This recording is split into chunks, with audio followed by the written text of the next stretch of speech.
So Prezi, I'm sure you've heard the name before, but you're not 100% sure. Picture this. You've seen people present, you've seen slide decks, you've seen PowerPoints. Slide, voice, slide, voice, slide, voice.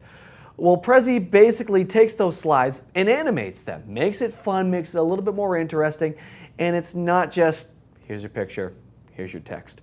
You can actually go back and forth between them, and this is something that we've actually started using the last couple of weeks here at the Pulse Network. And more people are starting to jump on board, including, I'm sure, your kids as well for presentations. It's cool. So I first got exposed to Prezi probably a couple of years ago when I went to one of the social media breakfasts here in Boston. And there was a presentation, and it was this animated multimedia, almost a flyover. And to me, that's the metaphor of if PowerPoint is sort of slides and you're flipping through a deck, Prezi is a big canvas, and you're laying out your elements on that canvas, just like you're seeing here on this screen, and you're able to sort of fly over, zoom in, add animation. You sort of build it like a deck like you would in PowerPoint in terms of dropping in your elements, your text, your artwork. You can add multimedia components. But what's interesting to me about Prezi and why we're using it, as you said in our internal webinars, and why we're going to start rolling it out with some of our client projects, is that the classic webinar, people talking to slides, we know that doesn't work.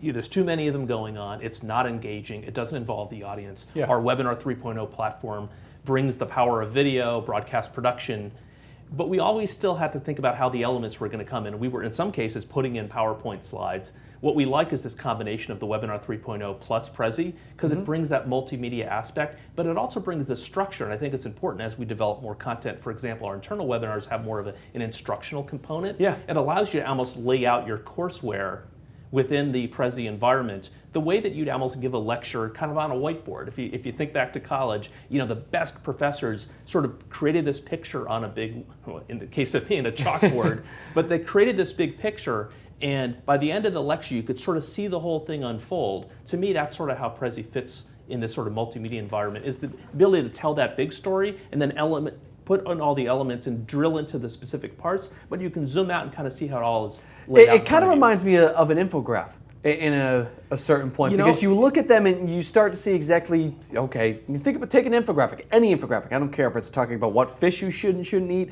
I don't care if it's talking about social media components, the rise and fall of some of the different platforms.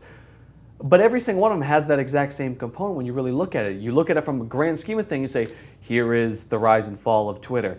And you go back, and then you can go and dissect individual statistics inside it. It's the exact same thing. It's an interesting metaphor, because the best infographics to me, you pan down, you sort of see the story unfold with pictures. So it's data plus it's some graphics, and it's sort of telling a story with pictures and data. In a way, Prezi's like that too. So I think infograph is a really neat metaphor. People love infographics because they sort of get drawn into the story via the visual, and then they dig into the data, and then it sort of tells the backside of the story. In a way, I think Prezi's similar, but also a little bit different, because you can obviously go through a whole, unfold the story, you can zoom in. It brings that infograph idea, but it adds the element of animation. You could have an infograph, I suppose, that has some elements of animation in it as well. Yeah. But I think that the mission is the same, is how to tell your story with pictures and words, but mostly with pictures, so that you can take people along on the journey, but also you have some structure. Because at the end of the day, it's instructional. Now, some infographics have that instructional component, like a 1, 2, you see the infographics unfold, 1, 2, 3, and people are sort of saying, here's the data, here's what it means, here's what you can do about it. If you have that structure to your infograph, I think you can do anything potentially within a Prezi. The challenge is how you mate that with the video production, with the other elements, with the interaction of the audience. Again, to us, it's a way to have that structure.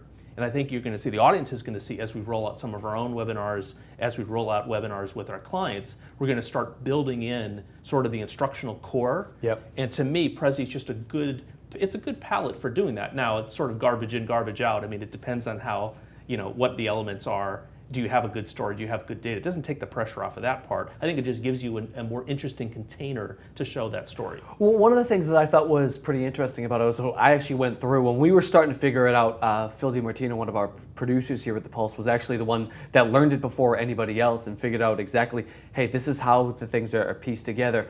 When we were starting to look at it, I actually went back and I had watched a couple videos of people putting together their own Prezis presentations, see exactly how it was going to be. And what I thought was kind of interesting on the flip side of it, you can go overboard with it though too. And I think that's something important to note to some of the people out there when I was watching some of the people's videos out there.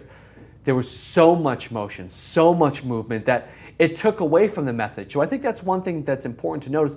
Make sure your message still does not get lost while you're trying to animate too much. Well, it's kind of like special effects at a at a rock show, right? I mean, you have the band, you have the music, you have the story, and you can have the lighting, and you can have the pyrotechnics. Speaking of which, Radiohead was in Boston last night, so that was a perfect example. There right? you go. I mean, they have just enough of that special effects. If you go over the top and people are just watching the next smoke pot going up and lasers and all this stuff, then you tend to overwhelm the message. And I think that's the point, whether that message is music, whether it is the elements within the presentation that you're telling. I think how you use the tool, again, it's just a tool.